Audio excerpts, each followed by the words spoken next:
आज म एक्लै लागिरहेछ दुःख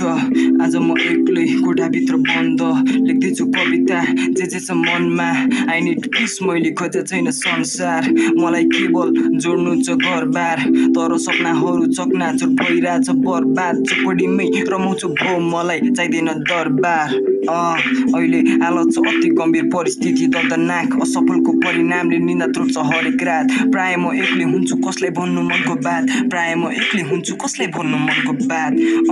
फेरि सम्बन्ध त्यो खास हुन्छ मुटुमा निराशा भए पनि जब माया गर्ने उसको साथ हुन्छ जब उसलाई खाँचो हुन्छ म उसको पास हुन्न पिरै पिरको ढिक्का ढिक्का देखाइरहेको थियो आँसुमा तिम्रो भन्दा बढी गल्ती मेरै त्यो मान्छु म जे भए पनि कहिले माया नमार्नु ल तिमी भन के चाहन्छौ जित तिम्रो निम्ति हार्छु म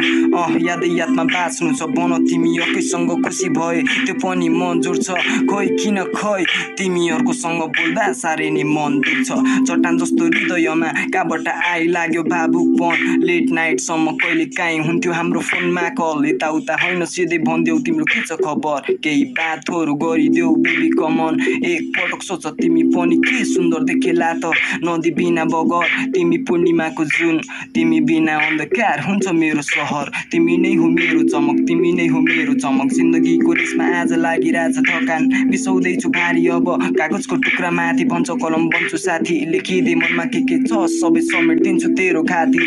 दाग बिनाको हुँदैन त्यो सुन्दर चन्द्रमा नि तिम्रो रूपमाथि होइन मेरो नजर तिम्रो व्यवहारमाथि भरिरहेको छु खाली पान्ना यो ऱ्याप पनि तिम्रै लागि सजाएर राख्न मन छ मुटुभित्र बाँधी मेरो बाँकी जीवन तिमीलाई समर्पित थियो तर भएनौ तिमी राजी म खासै छैन नामी भन्दिन म मलाई ऱ्याप हान्न आउँछ दामी भन्दिन म न त छ मसँग प्रसङ्ग लुक्या खुबी म त साना साना कुरामै हुन्छु खुसी म त साना साना कुराले हुन्छु दुखी